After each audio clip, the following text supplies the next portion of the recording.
ordered 24 bags from me last year, and this year he ordered 3 boxes. So I just kind of proved myself to him and told him that I could help him with his farm, and help him make some more money. And him and I had some conversations, and like I said, I walked out of there with 3 boxes. So. Wow. Yeah. Yeah. Now you said you're asking tougher or better questions. I mean, what are you asking them that you haven't asked in the past? I'm asking them what their expectations of me should be, and what they expect out of me, what they expect out of our corn. And then I'm asking them, I'm telling them what I can do for them, and then I'm asking,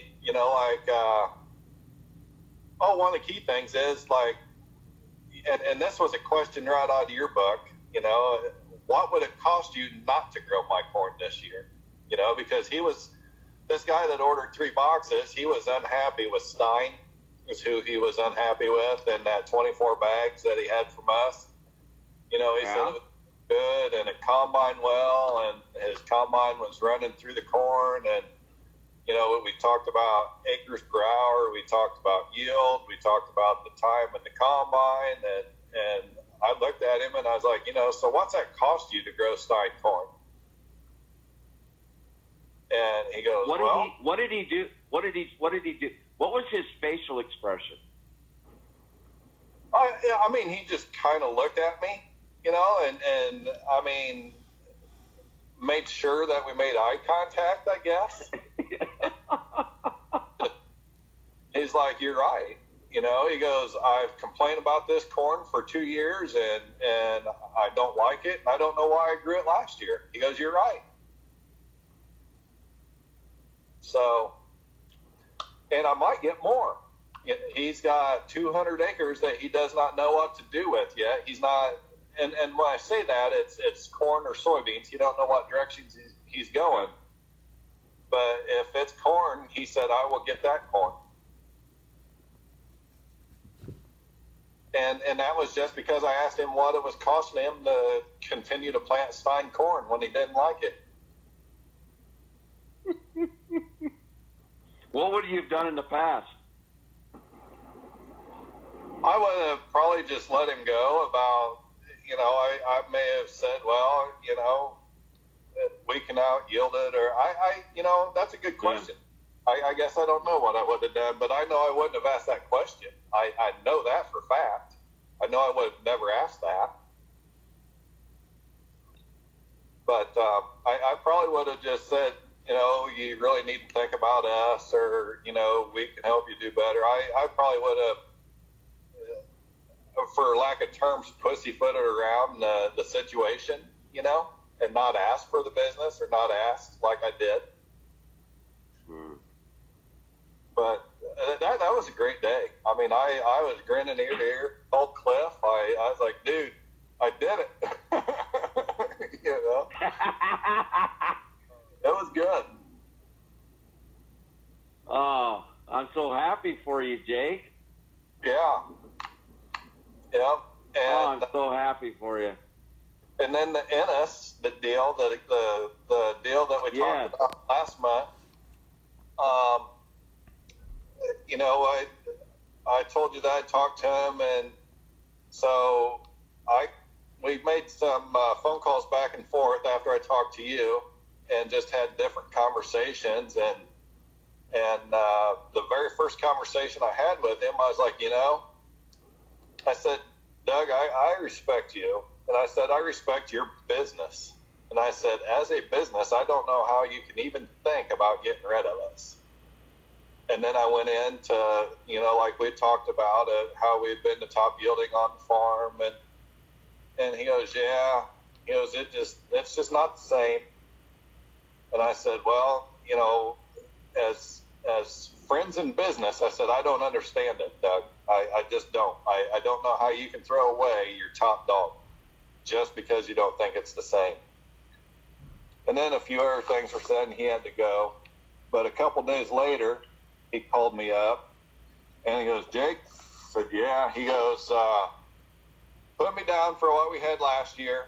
And he goes, I might get a couple more farms rented. He said, if I get a couple more farms rented, he said, I'll probably give you those farms. He goes, but for right now, just put me down for what we had.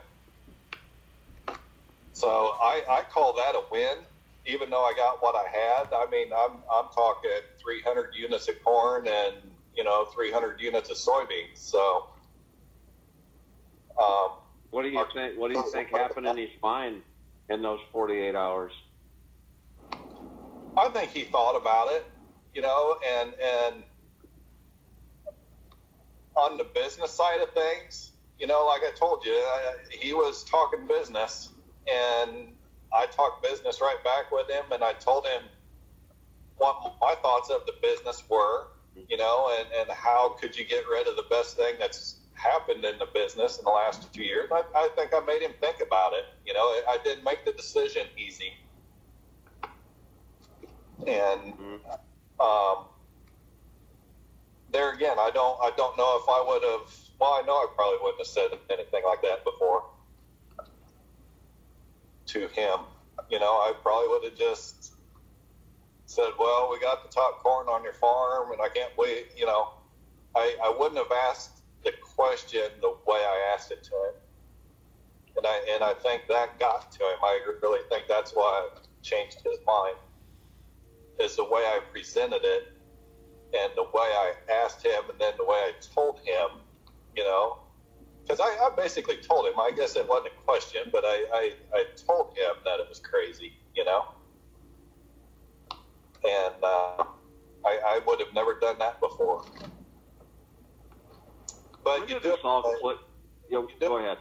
But you do it in a business way or a classy way. And I guess where I always struggled was with that. That's why I never approached questions that way, because I didn't know how to present them, or I didn't know how to present statements. And, I just kind of think back and, well, what would David say? That's kind of what goes through my head. And I use my own words, but I think of what you would say, When did this all click in your mind? Because I know, we've known each other since about February, and I know I've made you think. Probably at times I probably, made you kind of. I know I pushed you. I pushed you out of your comfort zone, and I'm sure at times you got. But when did this finally click in your mind that maybe I need to? I can still be Jake.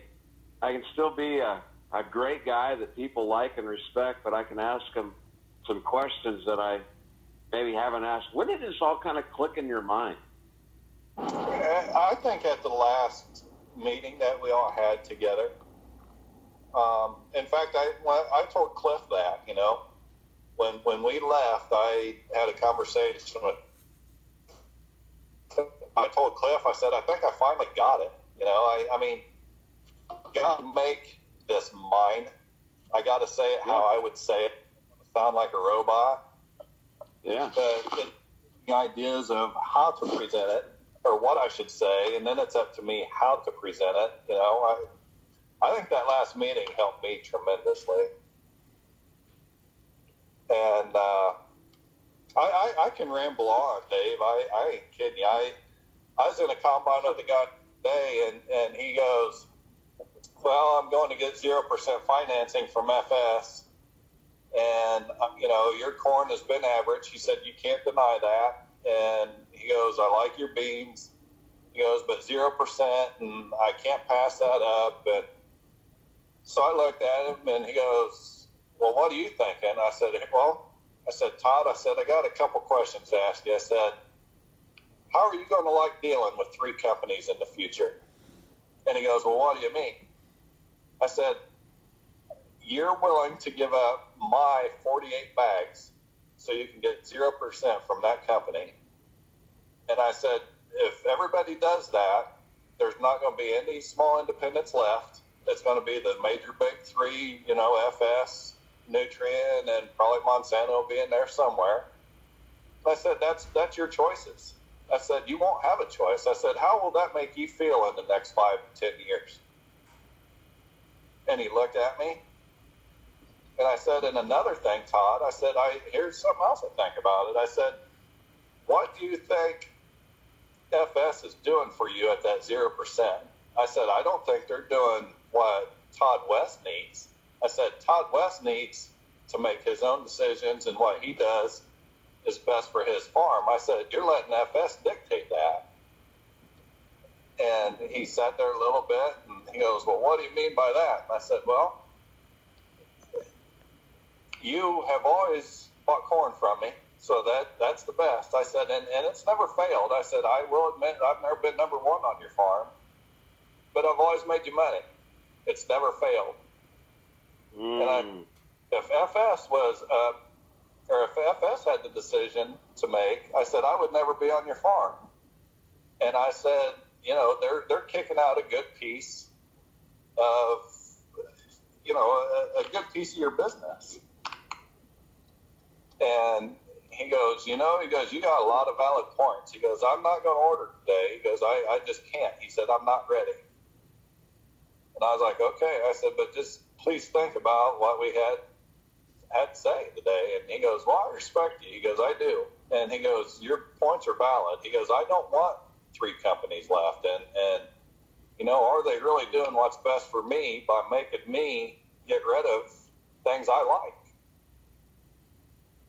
And so I got out of the combine, and I went back to see him about a week and a half later, and he looked at me and he goes, you know, I've been thinking a lot about that. He goes, I can't get that out of my mind about how I would have to deal with 3 companies.